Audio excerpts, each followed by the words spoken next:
chiariti a suo tempo. Meno male. Grazie. Okay. Francesco, wait a second. Yes. Wait a second. It's quite slowly.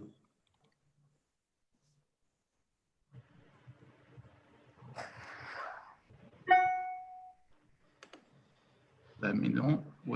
Just send an email to Josh. So, welcome Perfect. to the afternoon session. Welcome to the afternoon session of IWSS 2020. And I have to say that one of the prides of our workshop is that of gathering several aspects regarding design, analysis, and construction of shell and spatial structures, ranging from structural, architectural, historical, computational, technological, and constructive issues. However, in all applications, the rule of that structural and continuum mechanics on shell and spatial structure is fundamental and cannot be neglected. For this reason, on behalf of all the authors of the IWSS 2020, I'm greatly thankful to the SISCO, which is the Italian Society of Structural and Continuum Mechanics, for endorsing our workshop. The SISCO is a reference for all Italian academics working on the themes of continuum mechanics, strength of material, and structural mechanics. This society is active in promoting the scientific and cultural activities related to these topics. Here we have Professor Rosati, that I proudly consider my academic father. Professor Rosati is full professor of structural mechanics at the University of Naples Federico II, and is chair of the Civil Engineering and Architecture Committee of the Italian National University Council. He is here in the role of Vice President of the Italian Society of Structural and Continuum Mechanics. So welcome, Professor Rosati, to the IWSS. The screen is yours. Thank you, Francesco. Thank you, and welcome to all of you. I'll try now to share my screen so you can have an idea of what I can do with the electronic devices. I hope that everything works well. Can you see that? Yes. It's a miracle. Okay. So the first slide I show is a beautiful side of my beloved Naples. The same you see here another site on at night. And the main reasons for showing you as first slides these sites is that Francesco and myself hope we are planning to host you in Naples someday for another workshop, or directly a conference on shell and spatial structures, since we believe that Neapolitan people was probably one of the first to foster the use of shell and spatial structures, especially lightweight structures, as you can see from this slide, in which you see a lot of cables hanging everywhere with clothes and shirts hanging on the cables. Well, now switching to the more serious part of my presentation. This is the shadow you see is the coat of arms of our university, of the University of Naples Federico II. This is the crest of our university. And as first speech, I would like to give you a warm welcome to all of you, to your families. I'm particularly happy that the workshop has taken place, although on internet, in spite, of course, of the difficulties associated with the sanitary emergency we are facing now. I have followed the general lectures and the first session of the conference. I do believe that all presentations are really very interesting, that the scientific level of the workshop is particularly high. As Vice President of SISCO, that stands for the Italian Society of Scienza delle Costruzioni, that has endorsed the workshop together with IWSS, it is my great pleasure and honor to convey you the most cordial and warmful greetings of Professor Paolo Fuschi, who currently acts as President of SISCO.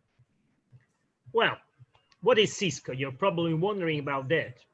It's the acronym for Italian Society of Scienza delle Costruzioni, which is the expression used in Italy to make reference comprehensively to mechanics of solids and structures. Actually, professors and researchers of Scienza delle Costruzioni are typically involved in research and didactic activities concerning all classical and innovative topics of deterministic and stochastic mechanics of materials and structures, of course, including the study of its historical developments. Specifically, Scienza delle Costruzioni deals with the development and diffusion of innovative scientific tools that allow one to tackle problems related to the evaluation of the mechanical behavior and design of constructions, mechanisms, structures in engineering and architecture, as well as mechanical problems typical of bioengineering and applied science.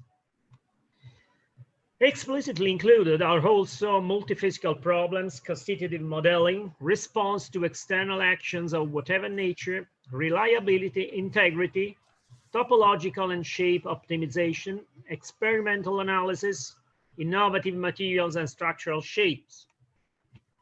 Topics addressed by Scienza delle Costruzioni are typically statics, dynamics, stability of equilibrium, active and passive control, fracture mechanics, fatigue, limit analysis, structural morphology. The adopted methods and techniques are based on physical and analytical modeling, experimental and computational mechanics, structural identification and monitoring, digital innovation in design, and aim to the analysis, interpretation, and solution of the problems at hand. Topics addressed by Scienza delle Costruzioni involve as well interaction between structures and environment, with particular emphasis on seismic and wind engineering, natural and anthropic risks, vibrations due to environmental agencies, including problems related to the evaluation of vulnerability, monitoring, intervention techniques on the building stocks, to technological and regulation aspects.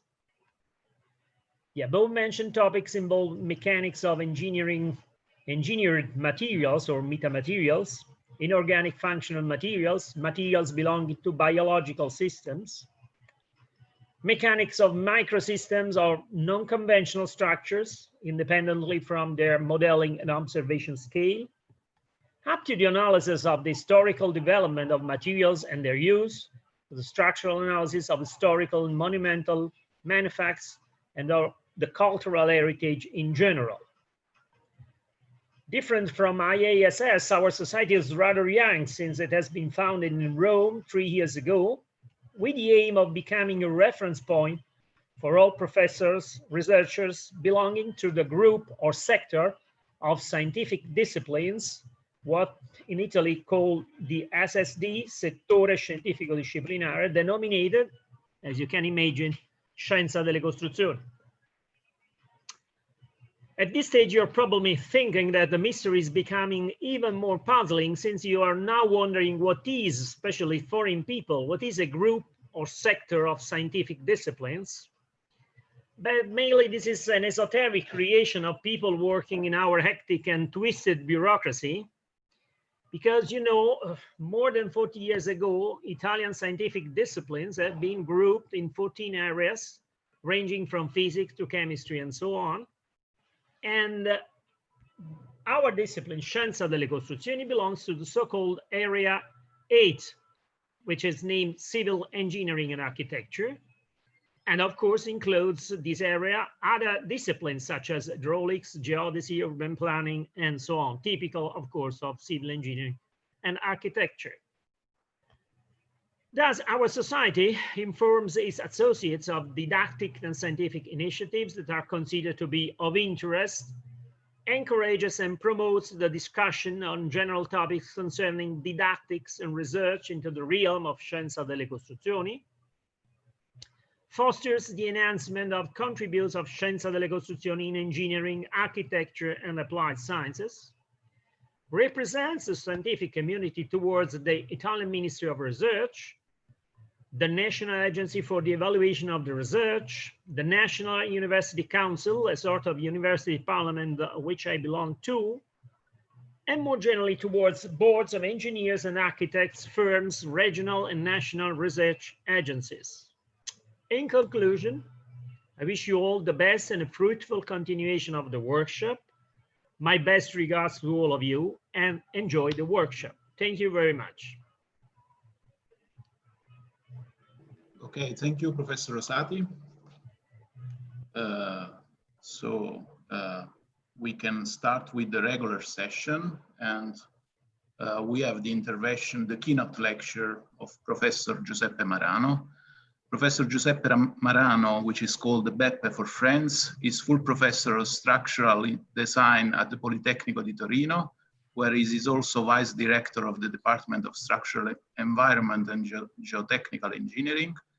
His research interests deal with structural optimization, form finding, and structural health monitoring. Today, we will have the pleasure to listen to his lecture on the state of the art and future challenges in evolutive algorithms for structural optimization. Welcome, Beppe. The screen is yours. Yes, thank you very much. Thank you for your nice presentation. You have to tell me how I can share the yes, there is a green button on the lower part of the yes, that's fine. Okay, that's fine. I have to check. Okay, well, I think so. Can you share my presentation?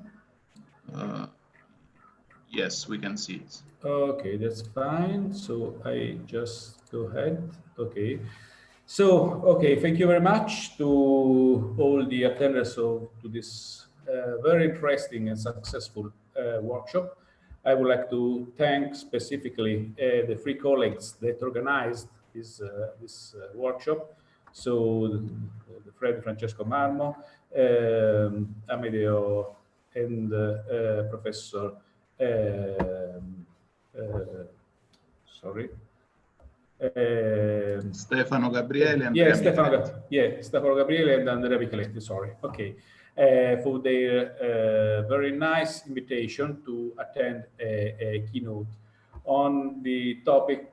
I just defined the topic of this keynote as many of us typically use some algorithms for structural optimization that sometimes are inside our code that we are used to adopt for performing the results we need in terms of design structures.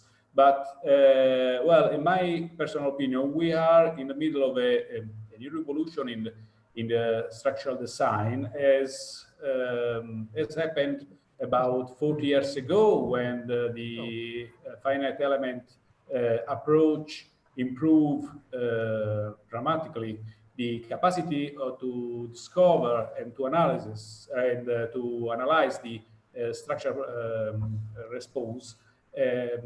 Now we have a new kind of revolution in terms of new algorithms that coupled with the large capacity in computational tools that the modern computer has, well, that helps us very much in a better design. This better design is commonly called structural optimization. That means to obtain greater results from in design in terms of having more efficient structures and at the same time also cheaper. Okay, and well, the structure of my presentation is about a very first overview of structural optimization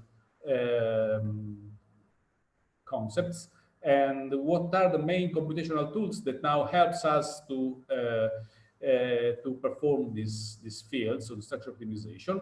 What is the main characteristic of the evolutive algorithms and why they are so efficient in this field? And finally, some final consideration about future challenging in structure optimization, not only from the academic point of view, but mainly as a realistic new approach in standard design. Okay, well, as usual, I have to introduce what does it mean optimization. And well, there are a huge possible definition of optimization. I like very much this one that simply is to do the best with the time and the resources that we have. And why it is so important of optimizing, okay, in the design of larger spatial structures? Well, mainly because we are able to obtain some more efficient structural systems, and that means not simply just to reduce the use of materials. That is a false goal. The main goal for large for large structures is to reduce the cost connected with the construction and sometimes with the possibility itself to realize such structures, okay? And typically, looking at the past, it is not very easy to, now we have a huge number of tools for the analysis of the structure. So we are really efficient in evaluate in a very detailed way the structural response to external loads and to all the load conditions we can suppose. But different task, it is a more complex, also more computational intensive, optimized. So to find the best shape, best structure of the organization is still an open question. And for in many cases, it is still now more an art than a technique to the conceptual design of a structure that is at the same time the early stage of the design process, but is, in my opinion, one of the most important one as we get the basic definitions and the basic assumptions at this stage. So, while learning from the past, we sure all of us are able to recognize, well, that such structures are in some sense optimized, but not in a modern way. But in any case, it is the maximum effort from structural point of view that we can reach from these stone arches, for instance. But this is still what we happen, our conceptually father, Pierluigi Nervi, and the other colleagues that lived in the last century, just few decades before the revolution of the finite element analysis. The conceptual design was for sure related to a conceptual idea. So just a right feeling to have the capacity to predict with an intuitive approach the structural response, and so to get in the right way to use in the right way the material. But well, what is now this? What is the future of this area? Well, it is not limited just to the magister of structural design, but we can implement in a more efficient way, mixing together modern instrument for design. In this case, I just show a trees optimization, just using a standard code mixed with optimizer tools. And what is the steps for optimizing? Well, the first one is for sure to have a very clear goal. So to minimize something or to maximize the efficiency of something else, okay? Then once we have a goal, we can define the objective, and in terms of cost of constructions, but could be something else.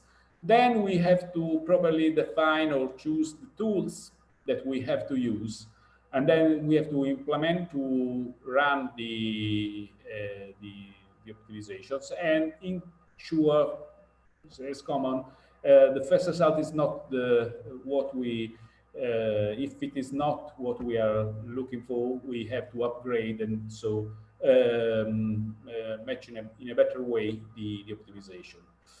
from the mathematical point of view, the optimization structural design is nothing else than a common constraint optimization problem when we define an objective function that is related with the goal that we would like to obtain.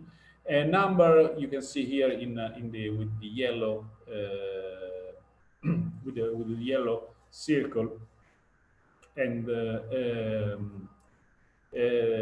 number of constraints that could be equality or disequality, and they are typically related to the success in structure efficiency. And we have to design a list of parameters able to describe the optimization we have to deal.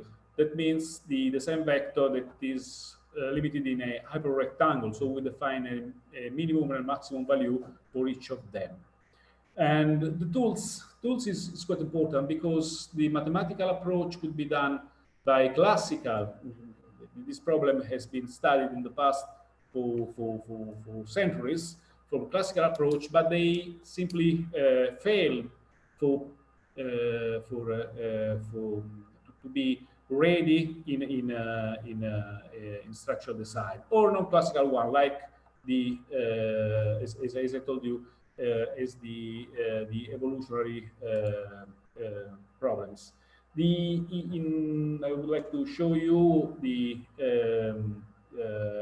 very common slide describing what kind of possible approach in structural design we can have. We can just optimize the sizing of the structures once we fix the geometry. We can optimize more than the size, also the shape, so we can move a geometry in a class of possible geometries that we define. Or topology, that means we change the connectivity of each element, okay? And going from the left to the right, we increase the complexity, also because it's easy to understand, we increase the number of design parameters, but we also increase the performance, so we can reach higher performance, so better solutions with topology optimization than with the shape and when sizing. In the past, as I told you, we have had a number of mathematicians or physicians that spend a large part of their works in solving such problems, but unfortunately, the classical tools are not able to solve this problem, as we have a number of problems, maybe because we have limited knowledge of the objective function, or we have no derivative information, and maybe discontinuity, we can have some noisy, or evaluating the objective function is very expensive, and so on. Okay, and the research space is high dimensional. So that about 30 years ago, the research in standard approaches practically stopped. But we so for many years, the standard approach from practical design was to use the sensitivity of the designers, using the intuition, the examples, mathematical elaboration, the experience, and the physical sense, for instance, just to cite some of possible approach. But well, in the beginning of the 70s, a new class of algorithms has been developed. Typically, they are called as soft computing. That may be a quite rude definition of this branch, but finally, the new applications in artificial intelligence are mainly based on neural networks or the evolutive or genetic algorithms. As genetic algorithms was the first algorithm developed in the evolutive group of algorithms. Sometimes they are all grouped as genetic algorithms. Okay, And what is the main the basic formulation of the process, and why they are so-called FATs, soft computing?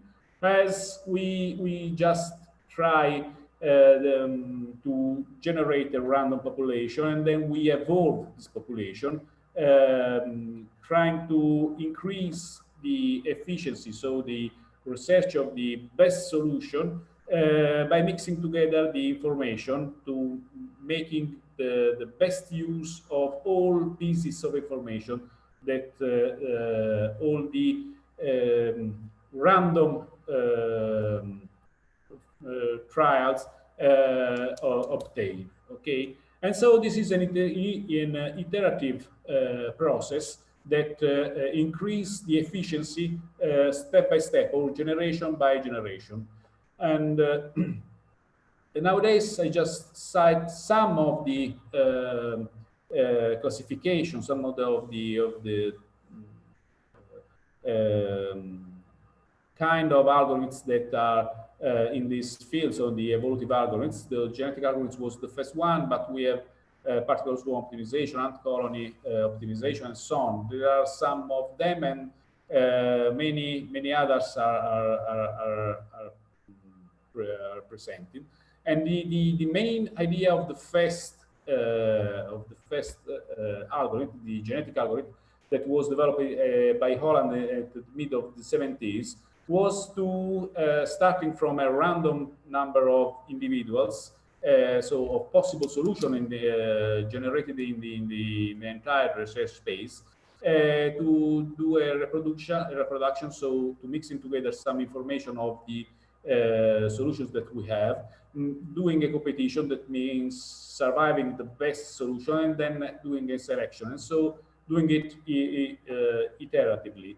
Well, this is not a crazy way to solve a problem that otherwise, from a classical mathematical point of view, is very complex, but it's just an imitation of what we have seen in the nature as the evolution of the species, that generation by generation increase its efficiency. I mean, the capacity to be able to get as much as possible from the environmental.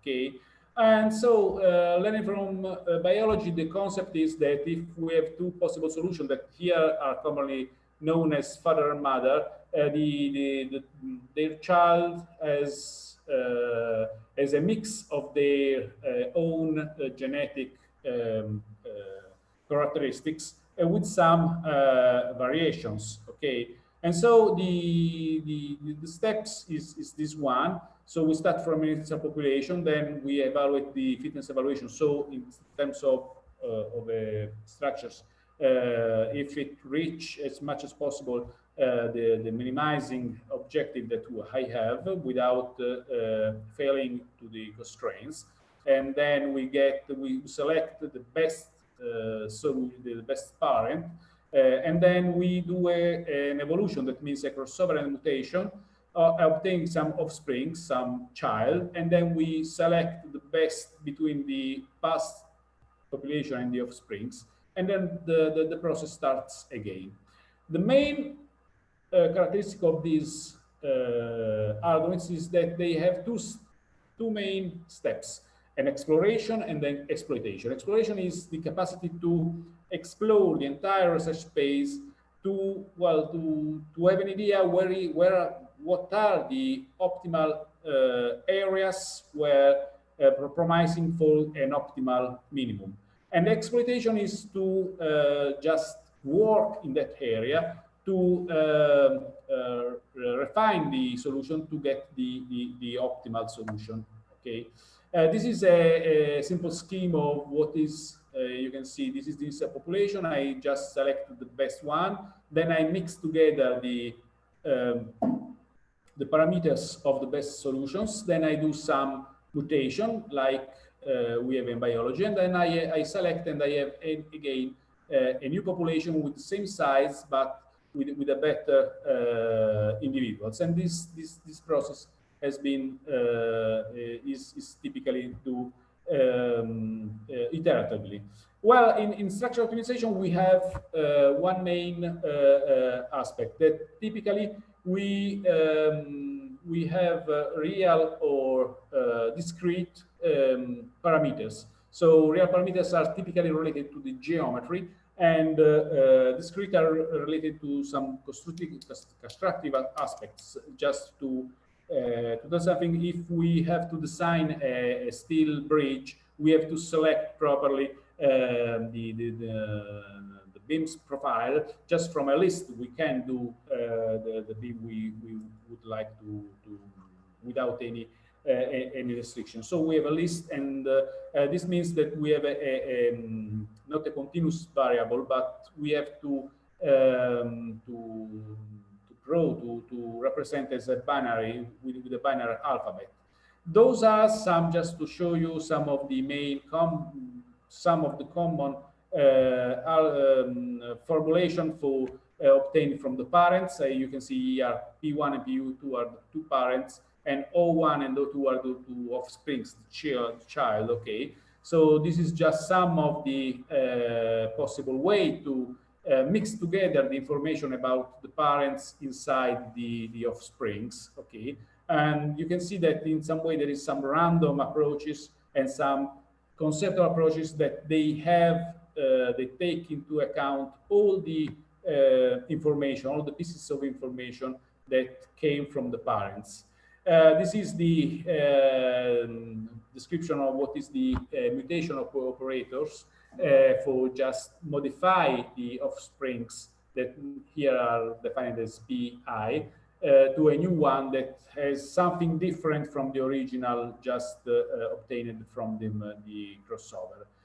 And finally, the stopping criteria is still an open question. Typically, we can define a stop criteria when we have reached the maximum number of iterations, or when we have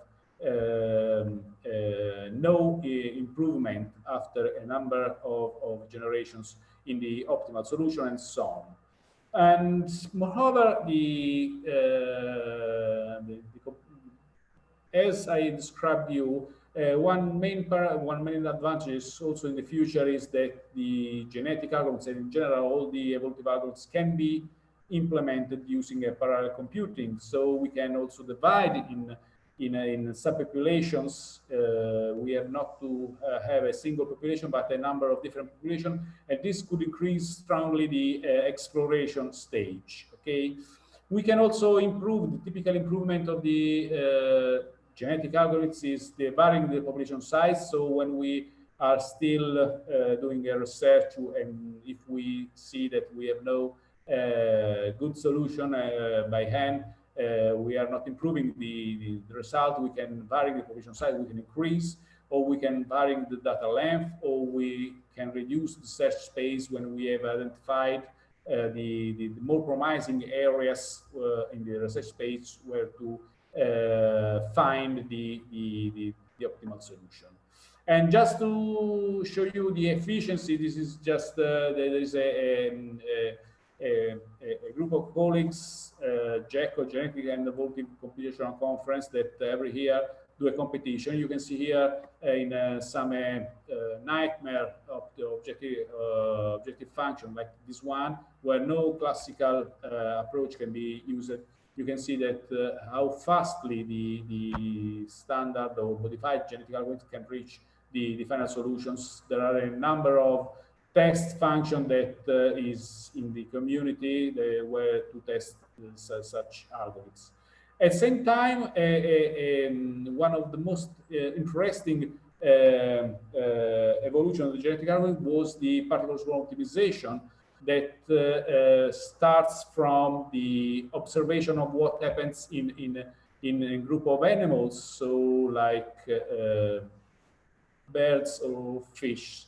And in this case, this is also not related to any mathematical information of the objective function, but it's an iterative research stage. This has been developed in the middle of the 19th by two colleagues working in the ecology field, and they develop a sort of model of what happens in biological community. So each element of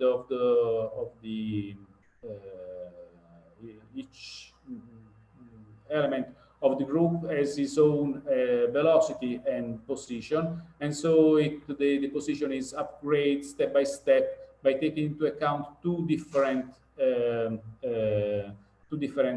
aspects. One is related to the global or social capacity to identify the optimal solution. One is related to the personal knowledge of the capacity to get or to have some information about the optimal solution, where is this located. So, well, very briefly, each element of this group of birds start from a position, and this position is upgraded by taking into account two different aspects, one cognitive term and one social term. Cognitive term is related to the personal experience, and one is related to the global capacity of the entire population to have some better information. So they are mixed together to just to give a new position of the point, and this is updated step by step. One very promising and I think it will be an exceptional tool for the future evolutive algorithms is the estimation of this distribution algorithm, that differently from all the other methods where we do in any case a selection, so we lost in some way some pieces of information about during the iterations. In this case, it is based on the concept that the new generation is not random one, but is based on a probabilistic density function that is describe the possibility to get the optimal solution. That initially it's uniform, but after but it's upgraded step by step, considering all the population that we are producing, by taking into account this information. So the initial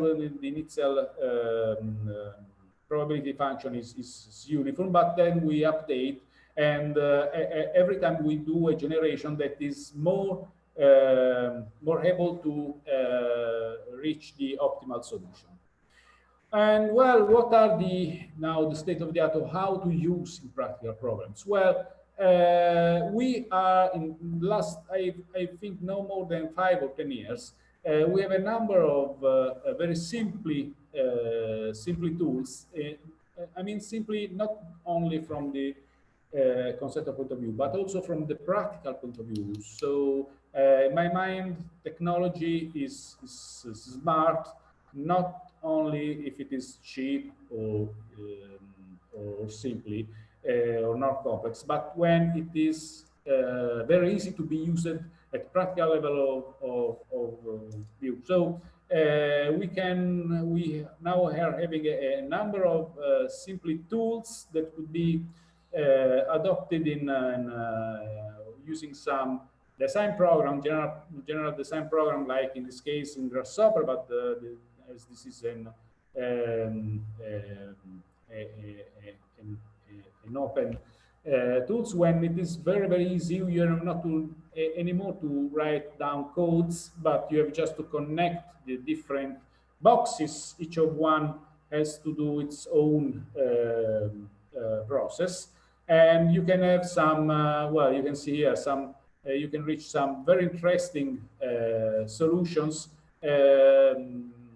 mixing together structural, geometrical, maybe also other important aspect. And this is, for instance, some results obtained at the practical stage of design. In this case, for very high, tall buildings. Okay, just considering also the wind acting and now we are able to optimize also to have so in some sense an optimal solution, just considering a very complex phenomenon like the wind. So changing the shape of a building to minimize the effect of the wind on acting on it. And now I'm going finally to the conclusions. We can still do something about the algorithm efficiency. That means make more efficient in sense to reduce the objective function evaluation. This means that we have to, and this is a key point for structural optimization, especially for very complex structures. So developing new approaches, modifying them to make more efficient in the sense of reducing the cost, and also using a proper description of the design vector. So instead of having a high number of design vectors, especially for geometry, but to define the geometry with the parametric functions, able to reduce as much as possible the number of design vectors elements, so dimension, and in this case also the dimension of the research space. Integrating with the finite element model commercial codes, so strongly incrementing the interoperability. Now it is for sure done by large companies working in design, but I am sure that the simplicity of evolutive algorithm could be used in the future also by standard practitioners, okay? And parametric design. Parametric design, it means I would like to, in the first stage of the design, when I have the white piece of paper, when I have to draw down the first lines, so I have to fix what are the possible solution I have to reach during my design, and doing this by very easy codes, able to get some information about all the aspects at a very simplified level, could help in a very high way the capacity of getting an optimal solution. And in this case, the use of so efficient algorithms like evolutive algorithm is a key point to reach these results. Thank you very, very much. Thank you, Professor Marano. Very interesting presentation. I have, so there are any question? I recall everyone that they can ask question by writing the text into the chat so that I can give them the possibility to ask a question to Professor Marano. However, I have a very, in the meanwhile, I want to make a short question. So, do you have any suggestion on how to choose the proper algorithm? If you have a problem, what are the kind of things that we have to look into the problem in order to choose, let's say, one specific genetic algorithm to solve it, or if we can go with traditional algorithms? Well, this is a good question. I have no a final reply. Okay, so typically depends on what kind of problem. So dimension is quite important. So the dimension of the problem is quite important. The quality of the constraints, as it's for every structural problem, we have to obtain a constraint solution. Okay, and so the quality means the complexity of the constraints. Well, I think that one key point is not just on the efficiency, but on the simplicity to be used of an algorithm. Okay, so we have different algorithms with different level of complexity. We can improve as much as possible, but as they are random, we have no single possible solution. I didn't tell you, but we typically obtain not a global optimum, but suboptimal point. That is not the best solution we can have. That is a mathematical goal.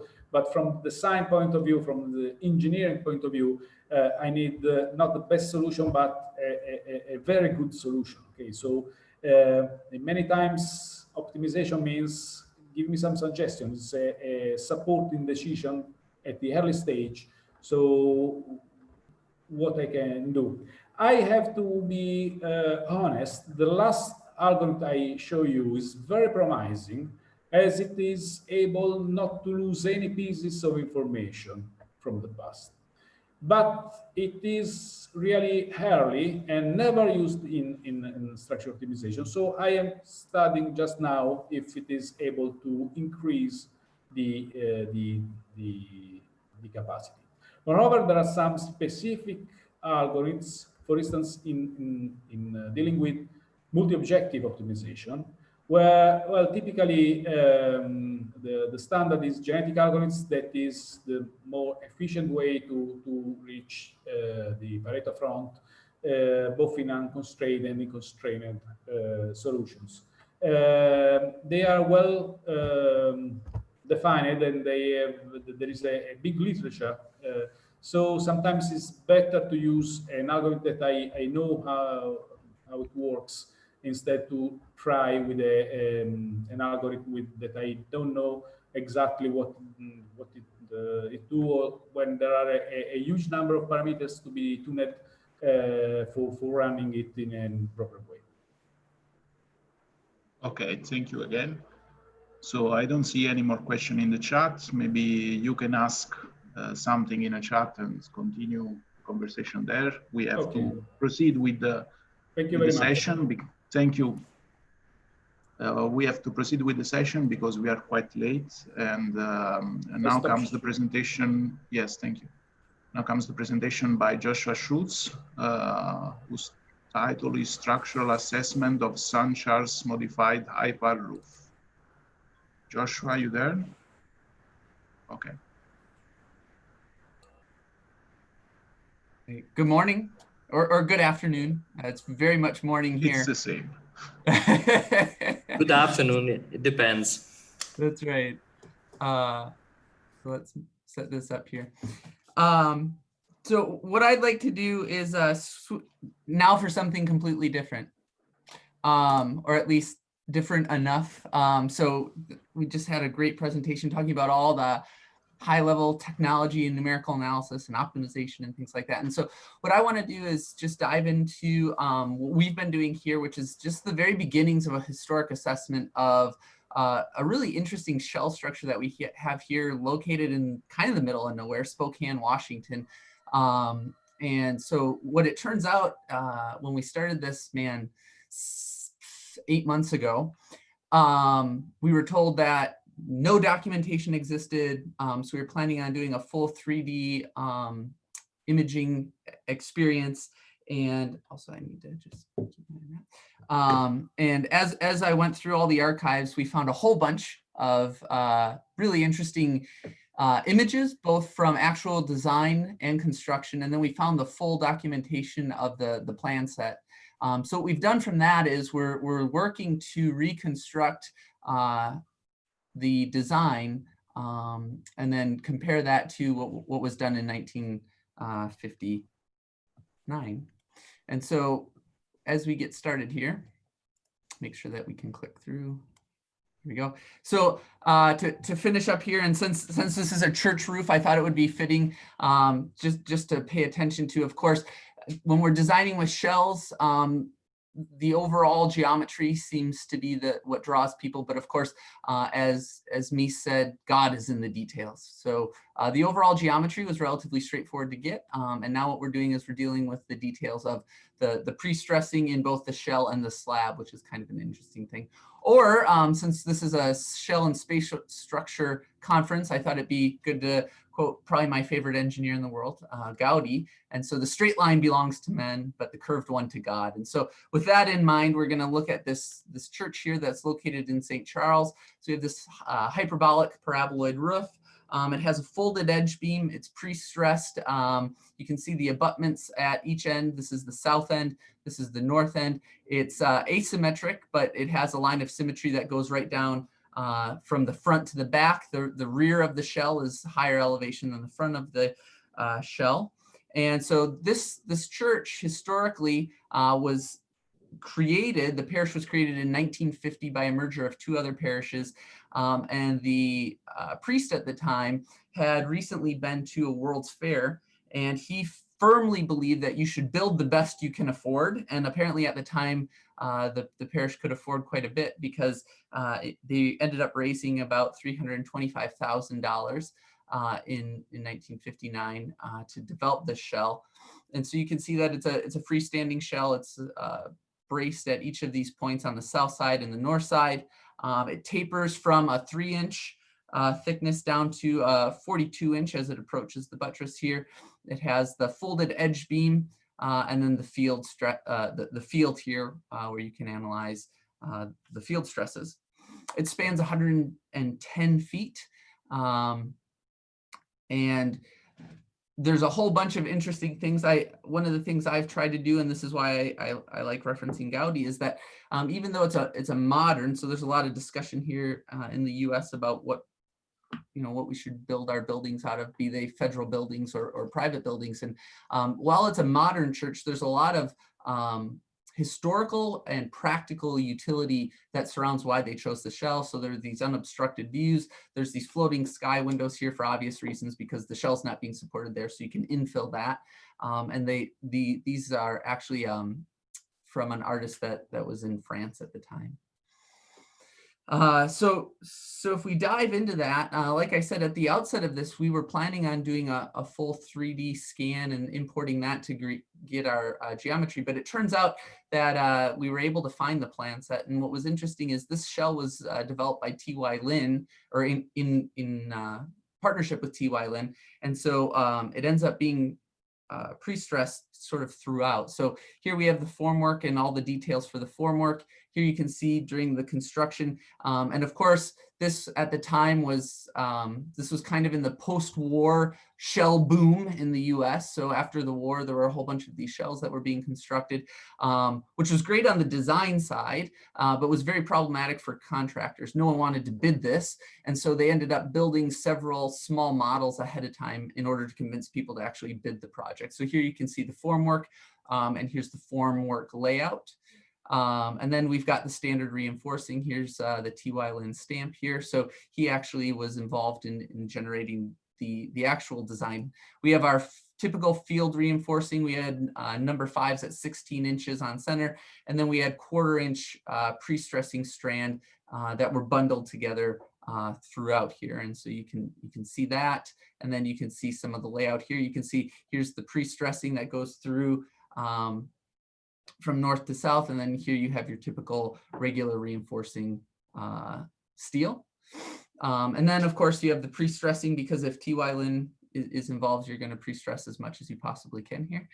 So you have the pre-stressing down to the abutments, and then you also have pre-stressing that runs through the slab and then gets picked up here. So these sort of buttressed segments are really quite massive.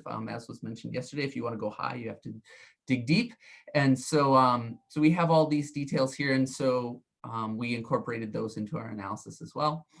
Here's just some closer details of the abutments and how that goes into the slab. So you can see, again, going back to Mies at the beginning of this, of course, God is really in the details here at this church, because getting all the actual analysis to match up to what was initially designed has taken quite a bit of effort. So here's the longitudinal and the transverse cross sections. And so one of the ways that we're doing traditional analysis is by doing an equivalent arch analysis, by taking cuts at these sort of worst case sections and analyzing those as arches. And then the other sort of important thing was looking at this. Obviously, this building was constructed in 1959 through 1961. And so you had a series of historic loads, and we had to make sure that we were on the same page and that we were using the loads that they actually used.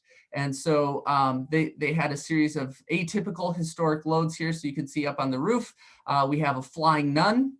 And then at the end of construction, they actually did some live load testing here. And I've not been able to convince the church to allow us to do similar testing today for some reason. But in all seriousness, what we have is we have the UBC 1955, seismic and snow are acting separately. Wind was 20 PSF, so it ended up not governing. So we found there's a 30 PSF minimum snow load that comes from a historic standard that's local to the Pacific Northwest, and we were able to get that. So with that, and then our form work, we have some beautiful force and form diagrams actually from T.Y. Lin here, which is a different discussion altogether. But we had our form diagrams. And so based on that, we were able to construct a series of models using Abacus and SAP. So here we have our initial shell finite element. We have some initial deflections here. And I think I can, just some scale deflections here. The nice part about this, of course, is you can see that asymmetry of the rear side of the roof being significantly taller than the front side of the roof. So with that, then what we're going to do, and we just finished up the initial finite element. Now we're going to start comparing that with some analytical methods, because the idea is, how was this designed at the time? And a lot of this, especially in the US, has become a bit of a lost art, unless you happen to be working with a handful of people on the East Coast, like Professor Adrianson's and some of those. So we're using some of the analytical methods that were available at the time. So just a typical plate flexure analysis, some arch analysis, and then using a rectangular projection.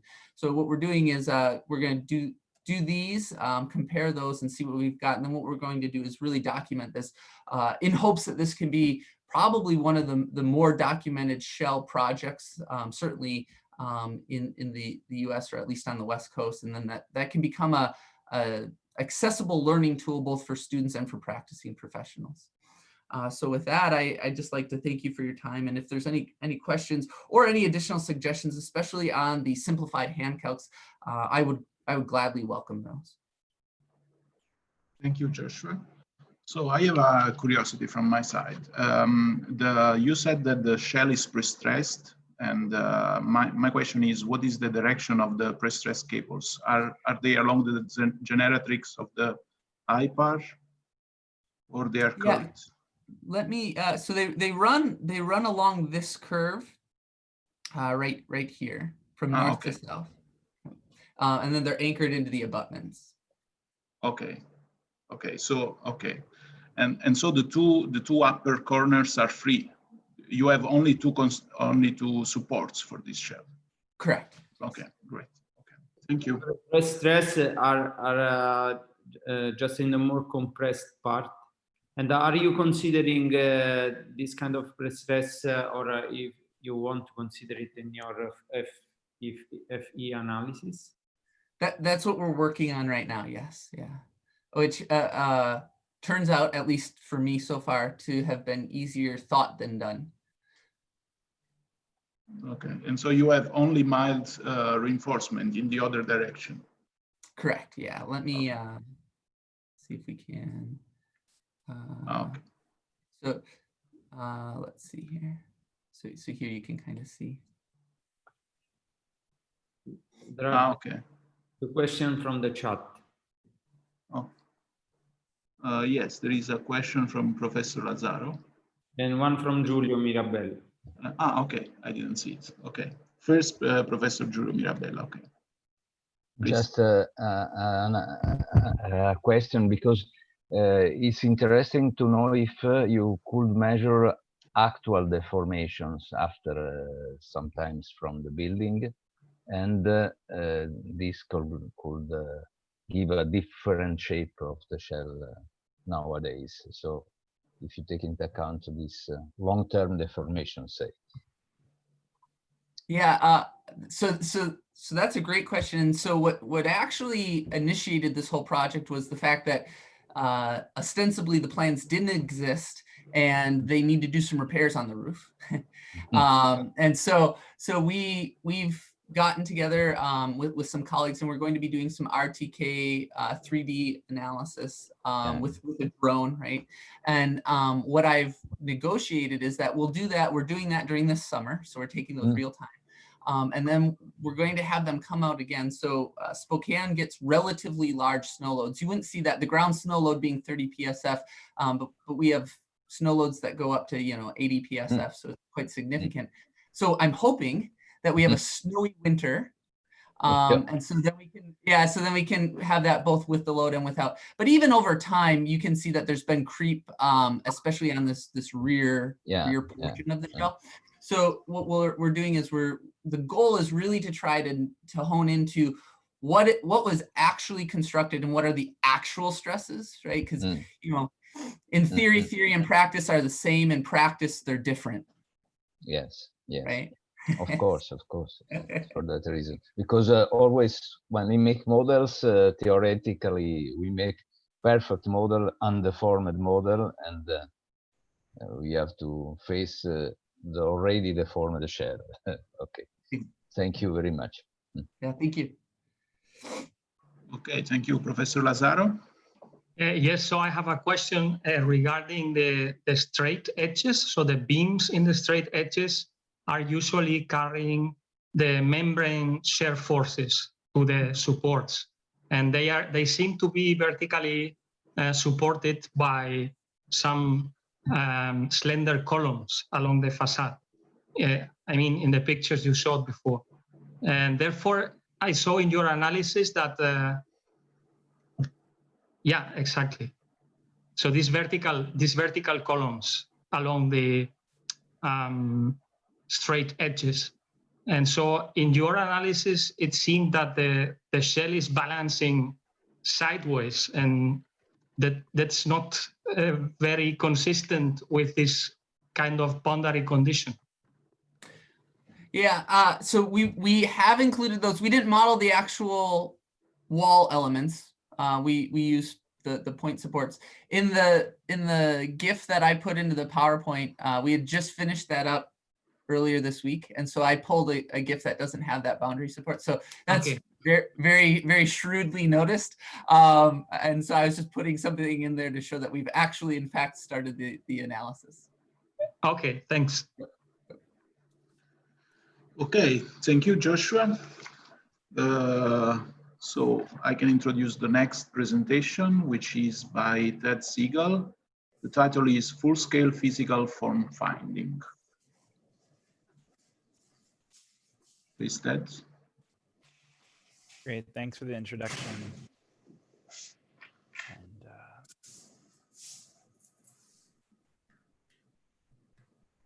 get this going. Okay, so in this presentation, I'm going to talk about full-scale physical form finding, a number of experimental projects that I've been working on over the last decade, really. And so all of us, or at least most of us, are familiar with the work of Heinz Eisler. And on the right, we can see a set of physical models that he made using his hanging form method, where he would hang a membrane, let it harden, and then flip it into compression. And he was always doing this at the small scale to inform structures like the one at the left that was then built at the full scale. And there was a presentation already on Eisler's work in this conference. Now, Eisler was always, again, working at the small scale to inform the large scale, but what if we were to actually form find these things at the full scale? And so this was the concept that came to me when I was working in practice back in 2011. Two architects were in the finalist stage of a competition for this fibrous shell, and they wanted to full scale flip their structure. So build this thing that was 10 meters by 5 meters and then flip it. And so the first thing was they had issues with their actual form finding. The model at the left shows the initial rendering where they hadn't done the geometry finding correctly. So we at the right helped them improve the geometry to get something that was in pure compression. Now, we submitted that rendering at the right. We didn't win the competition, so we didn't actually get a chance to try this full scale flip. And at the time in 2011, I wasn't really sure we could pull it off, but it kind of planted the seed in my mind about thinking about whether this actually would be possible.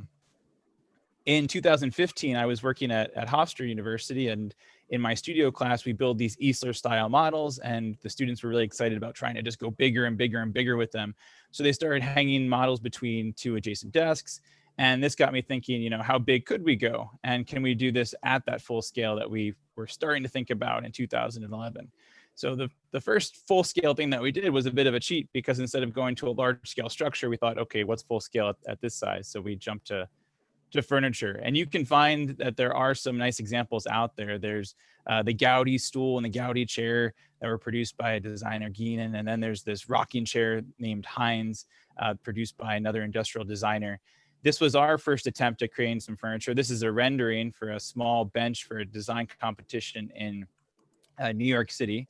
We didn't go on to win that one, but then we tried again. And we realized that the first bench probably didn't stand a chance because it didn't look all that comfortable to sit on. So we revisited ideas like comfort and sitting on things, which usually when you're thinking about a roof structure, you don't have to think about. So we created for this next competition over 20 small scale physical models, trying to understand constraints and where we put cuts into the fabric and how that could influence the design. Again, we didn't win the competition, but after building all these models and really immersing ourselves in this physical process, gained a lot of knowledge that we could then put forward in future projects. So then in 2018, there was a call for designs for the 2019 ISS symposium in Barcelona to build a pavilion. And so we thought, okay, let's give this a shot now. Here, the team that I was working with was really interested in reusing materials. More specifically, we wanted to see how we could use plastic. And in the end, we settled on acrylic. Overall concept is similar, again, to these Easler style models, right? We pin it somehow, we hang it in pure tension, and then have to flip it into pure compression. This gets compounded with the fact that the structure has to be shipped from, we're located in the United States, to Barcelona, and there's constraints on size. So this forced us to discretize the structure. And so you can see in that middle image, the shell is taken apart. Now, of course, acrylic doesn't behave like a plaster of Paris model or something that's initially wet and then hardens. So what we had to do to actually allow it to take this pure tension form, like you see in the image second from the left, is we had to heat the acrylic. And so when you heat acrylic, you want to pass what's called the glass transition temperature. You're not melting the acrylic, you're just letting the Young's modulus soften enough that it'll deform into this tension-only structure. Then when it cools, it kind of locks this shape in.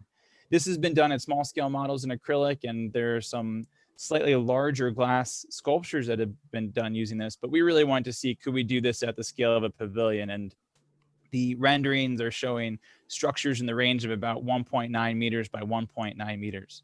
So this is what we submitted, and we were one of the ones selected. There were, I believe, over 20 pavilions displayed at the symposium, and then we had to actually figure out how to make this work at a large scale. So we found a walk-in oven. So it's like 10 meters long by 2 meters wide by 2 meters tall, really frightening thing. And you can see the image at the left is the acrylic. We couldn't source blue acrylic, so we ended up with this reclaimed hot pink acrylic instead. At the left, it's before it's been heated. And then when you heat it, you can see the dramatic change in shape at the right. Now it's in pure tension. We disassembled and shipped it. We had some friends in Barcelona, this great group called Dubuku, who came out and helped us reassemble this thing because it was a sprint to get it up. And then here you can see many hands required to install the shell and the final work. You can see in this image that we have two different shells. We tried out different boundary conditions in the oven to allow it to hang in different ways. Space constrained us from really bringing the structure down to the ground in a funicular way. So we have these posts that have to take bending, and then these large boxes as our anchorages at the base of this thing. Here's another view just to give you a sense of what it looks like from kind of down below.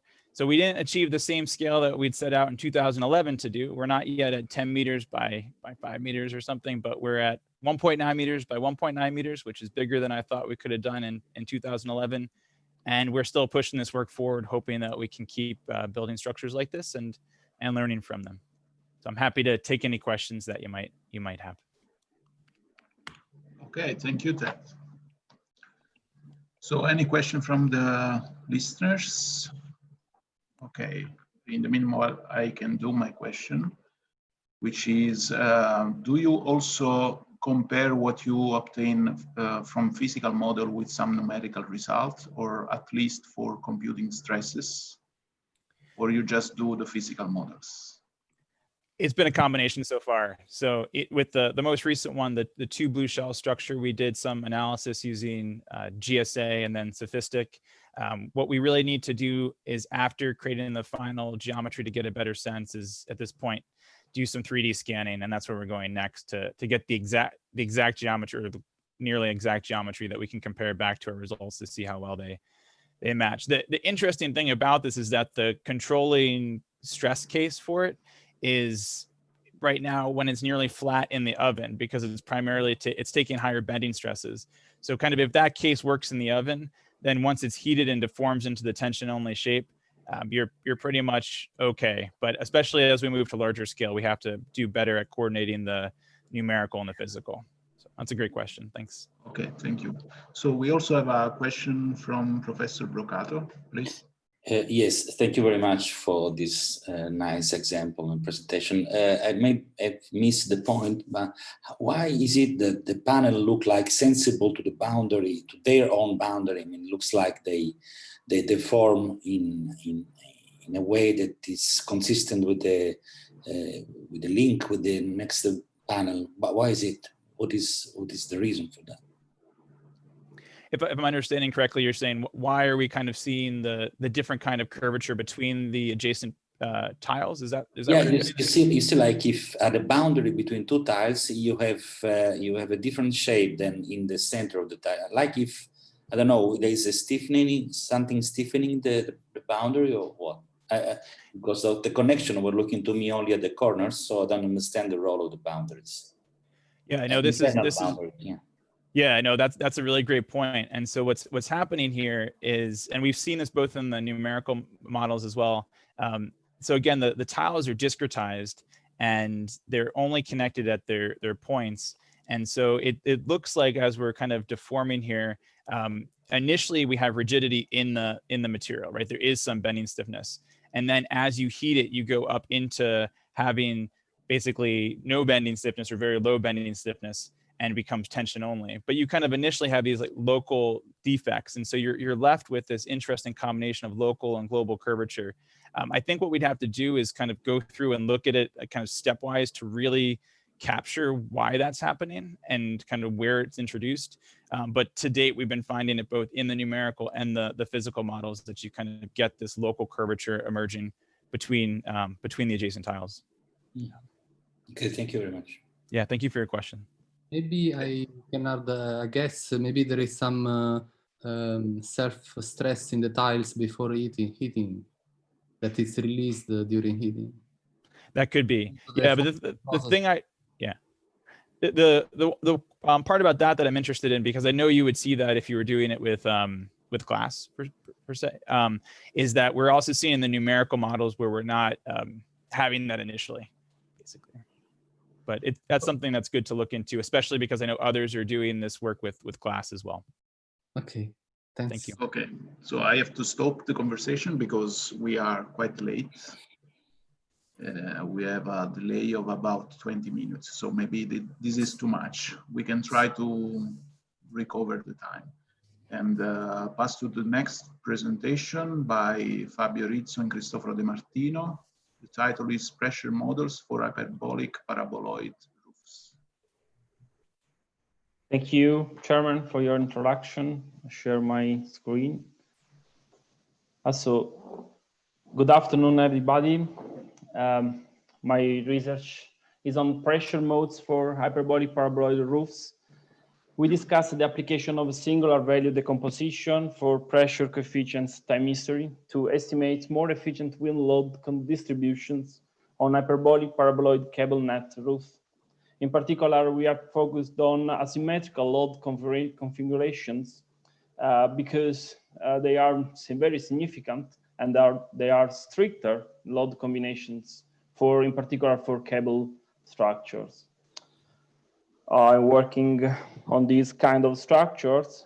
We can see some examples, very famous, like Raleigh Arena, Calgary Arena, but also the Olympic Stadium in London to 2012.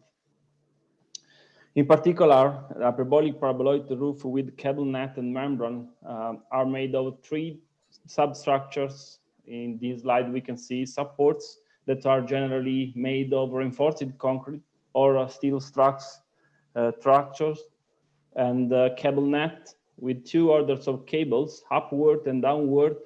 Upward cables are load-bearing under gravitational load, and downward cables are load-bearing and suction like wind action. And in this slide, we can see also a typical connection that restrained only the relative vertical displacements of cables. Of course, these kind of structures are very light, so they are very sensitive to asymmetrical loads, like, for example, the snow accumulation given by windstorm or wind action for its nature, its dynamic fluctuation. In this slide, we can see an example of a particle image velocimetry test in wind tunnel, and we can see the vortex shedding around the cross section of a typical hyperbolic paraboloid roof. So my presentation is organized in 5 phases. Experimental campaign. This research is based on an experimental campaign carried out in the Creative Wind Tunnel in Prato. Totally 16 different geometries were performed to estimate pressure coefficients on rigid body models. In this slide, we can see 8 different geometries with the square and rectangular shape, but where I tested also circular and elliptical plane shapes. A view of pressure coefficient trend. In this case, we can see mean pressure coefficient trends for 0 degree. I acquired 16 different degrees of wind angle. And in this slide, we can see very the differences between square and rectangular plane shape, but also between 2 different geometry of the roof. As for example, G1 and G3, flatter and more curved roof. And after a lot of after 10 years, finally, the commission of CNR 207 decided to incorporate these results, so we can find pressure coefficients for square, rectangular, elliptical, and circular plane shape hyperbolic paraboloid roofs. So we use it in this research, the singular value decomposition to have a synthetic representation of the experimental campaign. This slide, we can see the methodology. Matrix, experimental matrix A is decomposed by matrix U that content fluctuation information, and matrix S, and in particular its diagonal that content the kinetic information of modes, and the matrix V that content the spatial distribution of pressure modes. In this case, we have totally 89 pressure taps for square models and 95 pressure taps for rectangular shape. So an example of pressure mode number 1 trend for all 8 geometries. We can see that there is a very relevant difference between square on the left plane shape and the rectangular on the right plane shape. And in this slide, a comparison between the first 20 pressure modes for geometry G1, and we can see that there are a lot of pressure modes that have an asymmetrical distribution. It's very interesting because all the maps given by standards or codes are symmetrical. So with the purpose to obtain a significant and relevant wind load combinations that are able to capture the asymmetrical distribution given by the wind, so we have started a synthetic representation of pressure modes. In this case, the first 20 pressure modes were used to reconstruct the experimental database with an error smaller than 10% using the truncated singular value decomposition approach. And then a parameterization of the pressure modes through a polynomial surface as a function of geometries, of roof geometries, and pressure taps position on the roof. In this case, we have obtained the envelope pressure coefficients maps, and so consequently new and envelope pressure wind load combinations. But it's interesting, according to me, to see the asymmetrical wind load distribution, and so we have used the asymmetrical wind pressure modes to obtain surrogated pressure coefficients distribution, asymmetrical pressure coefficients distribution, and so consequently asymmetrical wind action distribution. Finally, we have applied these new surrogated wind load distributions on finite element method and models analysis, and we have obtained interesting results because asymmetrical distribution permits to capture the maximum displacements up and downward that are not observed using maps given by code. So the main result is that codes have to consider the asymmetrical distribution for cable structures, in particular for cable net roofs, because in this way it's possible to have a more precise design of cross sections cables and pre-stress. So some references, and thank you for your attention.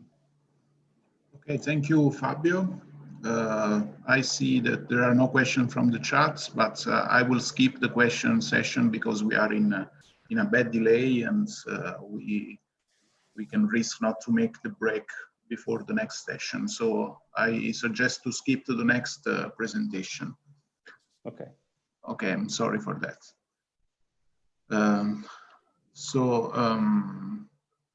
The title is Optimization of Diagrid Geometry Based on the Desirability Function Approach by Lacidonia, Scaramuzzino, and Carpinteri. And I think Professor Lacidonia is presenting.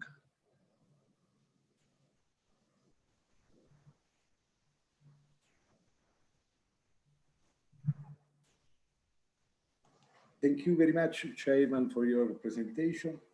Thank you for invitation to this interesting workshop. And I start with my presentation that is made in collaboration with Dr. Domenico Scaramuzzino and Professor Alberto Carpinteri. Nowadays, diagrid systems are employed worldwide for the realization of tall buildings, since they allow to achieve remarkable architectural effects, providing an efficient mechanism to limit lateral displacements. Regarding this concept, this topic, we have just published a review paper on Applied Science Basel Journal, and being composed by an assembly of trusses, the diagrid systems are suitable for optimization procedures if changing geometrical parameters such as inclination of the external diagonals. Such optimization procedures are generally carried out by means of finite element analysis models, focusing mostly on diagrid lateral rigidity. This approach has been presented in the literature by an interesting paper written by Tomei, Imbimbo, and Mele on the journal Engineering Structures. Therefore, to perform the structural analysis of diagrid systems, a matrix-based method has been recently proposed, which is able to provide information not only on the diagrid lateral flexibility, but also on the torsional flexibility. That is a novelty in the field of diagrid structures. This contribution has been just a few months ago published on engineering, on the journal Engineering Structure, by a paper due to me, Dr. Tramozzino and Professor Alberto Carpinteri. Moreover, besides minimizing the lateral and torsional flexibility, the goal is also to use the lowest amount of structural material as well as to design a structure that is feasible from a constructing process perspective. A multi-response, multi-objective optimization process needs therefore to be carried out to find out the best diagrid geometry to limit both the lateral and torsional flexibility, as well as the mass and the complexity of the structure.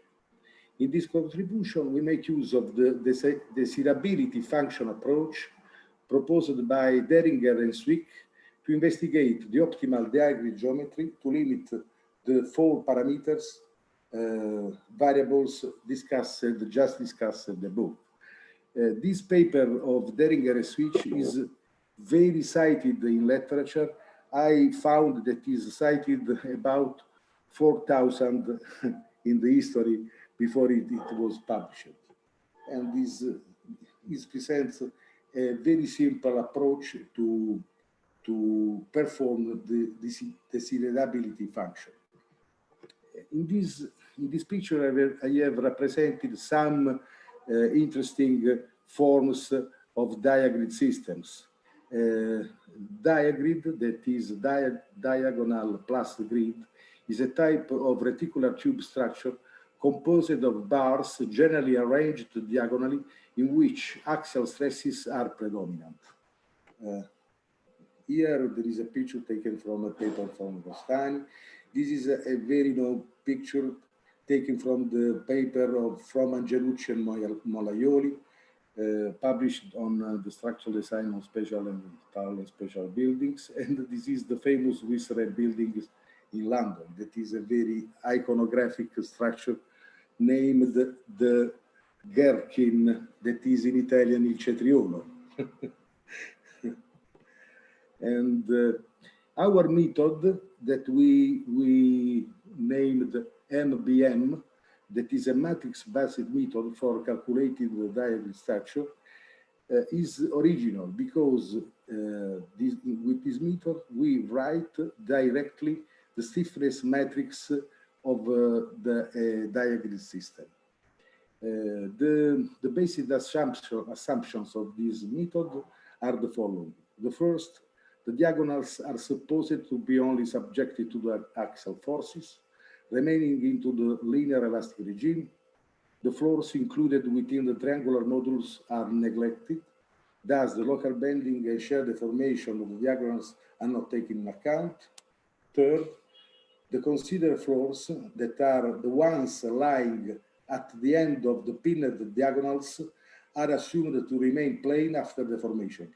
Therefore, they can be treated as rigid bodies in the space characterized by 6 degrees of freedom. These things are writing just a few months ago in this last paper published on the engineering structure. Therefore, the structure which is considered into a 3-dimensional reference system is subjected to concentrated forces and moments acting at the level of floor centroids and grouped into 6 parent generalized force vector being n the number of floors. Therefore, we can write this well-known relation between the force and displacement, in which K is the stiffness, global stiffness matrix of the problem. In particular, the stiffness matrix is composed by 6 per 6 under matrix that have this form, this shape, in which these are the stiffness matrix related to each particular displacement. These are the displacement in the x direction, epsilon, rotation, etc. And these are the related forces. By applying this algorithm, we made a simulation considering a tall building with a total height of 168 meters. We have 6 different shapes with the diagonals angles that lies from 35 degree to 84 degree. The total numbers of floors is 48. The material is steel, and the diagonal have area at the base equal to 0.1 square meters, and the diagonal on the top has an area of 0.01 square meters. The interstory height is of 3.5 meters. Professor Acidoni, I kindly ask you to jump to the conclusion because we are very short of time. I'm sorry for that. Just 2 minutes, Mark. Just 2 minutes. Okay. This calculation was just published on last paper on the journal DIBE. What we consider in this presentation, we use the some desiderability function. Each desiderability functions, local desiderability function, are related to the displacement, the rotation, the mass of the material, and the complex index. The complex index was tried by a publication from Tomei and Mele, etc. The desiderability function is a fourth root of this product. Therefore, we can find the best solution by consider the local desiderability function of each parameter, in which we have that the desiderability function is equal to 0 if we have the maximum value of the parameter, or is equal to 1, is this parameter is the minimum. Then, by considering the desiderability function, we saw that the best solution for a diagonal system of that tall height and that shape is that related to angle of inclination of the bars equal to comprised between 64 and 66 degree. And this is a novelty in the, I think, in the field of diagonal systems, because in the history they calculated only the formation, but not the rotation. And we can obtain, we have represented in a geometrical way this founding by this three-dimensional space function, in which we have the desiderability value of the vertical axis and the diagonal inclination on the horizontal axis related to the shape of the plan of the structure. Therefore, we can find that the maximum desiderability structure is that having an inclination of the diagonals equal to 64 degrees and a circle plane. We can also, in the future, we made some other calculation considering a different shape of the structure, different height, and we can do this very complex calculation because we have we manage a very simple algorithm with prices results, but the algorithm not take a long time for obtain the results, like is a finite element program. I finished my presentation. Thank you very much for your attention. And unfortunately, the time is not long to explain other things. Yes, of course, we would like to listen much more about your presentation, but we are very short of time. I also have a question, but I will ask it in the break later. I hope that my presentation was clear. It was very clear. Thank you. Thank you. So we had the presentation by Valentina Beatini, but unfortunately she couldn't join us. So we can skip to the last presentation of this session, which is by Gabriele Candela, Cristoforo De Martino, Giorgio Monti, and myself. And I kindly ask to Gabriele to start the presentation and be very fast. Yes, thank you. I'll try to be very fast. Okay. Thank you. So we can stay in the 5 minutes. Can you see my screen? Yes. Yes. Okay, so I'm Gabriele Candela I'm working as postdoc in the Sapienza University of Rome, and I'll show you some, in this presentation, some applicative example of the use of the UAV and photogrammetry for the geometrical survey of shell and spatial structures, in particular on the survey of bridges and viaducts. So here is a brief outline about the presentation, and basically we are working on some of the iconic bridge of the Italian engineer that during the second half of the last century are proposed complex structural shapes to optimize the loads and the bearing capacity of the bridges. So these structures are considered as an iconic example of the Italian engineer school, and are also as ambitious construction due to the development or the fault-finding methods that allowing the optimization of the structural capacity and form. Here is an example of the Morandi Bridge in Catanzaro, or the Musmeci Viaduct in Potenza. And the role of the shape of the form for sure is essential, because strongly influence the mechanical behavior, and is also crucial to study the shape and the response and the behavior of the structure.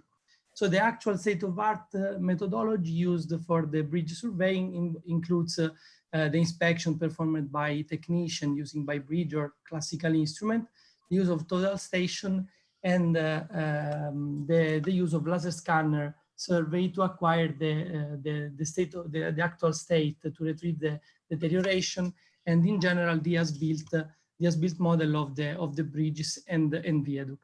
For sure, due to their nature, this structure presents different and various complexity in the survey, mainly due to the environmental obstacles, to the complex shapes itself, and to areas that are maybe not visible, or places or waypoints difficult to reach. This is an example of the Catanzaro Viaduct. So recently, the use of the progress in the electronics and allows the use of the UAV, commonly known as drone, to perform this type of survey, and in particular to acquire the 3D structure, and derived from classical aerial photogrammetry. This vehicle allows the vehicle to this UAV to hover around the bridge, to move freely in the space, and to mount a mobile camera as payload to capture, according to computer vision and photogrammetric algorithms, the images and the video as input dataset. So this dataset I used to reconstruct a 3D point cloud that is the first stage in the study and in the analysis to retrieve the as-built. So we have different advantages in the use of this type of vehicle. In particular, the advantages are related to the possibility to remote to pilot the UAV without seeing it, if the local regulation allow it, and the repeatability of the operation, the automatic the setup of an automatic flight plan to perform the acquisition, and also the possibility to reach difficult zone or place related to the complex environment in which the bridges are. In particular, then we can retrieve like the details of the joints or structural part, and also recreate the 3D model. The first application that is described in a paper, was in the Musmeci Viaduct in Potenza, and we performed the 3D reconstruction of this bridge, in particular of one span of this famous bridge, to retrieve the 3D model and extract the shape and the geometry. Here is a brief overview of the missions that were performed. They were performed at different height and different distance to ensure the centimetric precision of the reconstruction. And in this case, we obtain a dataset of almost 700 photos to reconstruct the 3D model. So then we proceed with the classical photogrammetric reconstruction to reconstruct the dense point cloud, and from the dense point cloud to reconstruct the overall shape and geometry in particular of the structure. So we are working on a process to make this process on an algorithm to make this process automatically.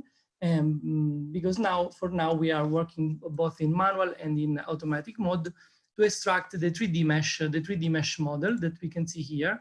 And here is a comparison extracted from the article of the structural shape of the bridge and the actual the structural project shape and the shape that is derived from the UFV survey. Then we apply the same methodology to the Bisantis Bridge in Catanzaro. That is a bridge that presents different complexity. The first one is that it is very difficult to reach the observation point. In fact, if we have to perform this survey with, for example, with a laser scan, it will be very difficult because we have also a complex shape. So here is we perform different missions, both automatically and manual, to integrate some data.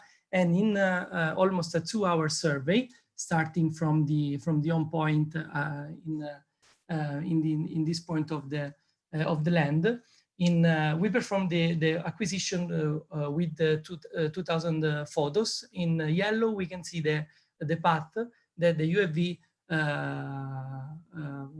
UFV flight and all the acquisition of the images. Here is the reconstruction, the reconstructed point cloud, and from the reconstructed point cloud, we are working. We extract the overall geometry of the bridge to subsequently perform different types of analysis. So in conclusion, we have seen the different main drawbacks of the traditional survey and the main advantages in the use of this type of UAV and photogrammetry survey that fits perfect to for the acquisition of this complex structure like bridge and viaduct. Here are some references, and thank you for your attention. Thank you, Gabriele. I think we can start the break just 5 minutes before the next session to start. Thank you, everyone. Thank you.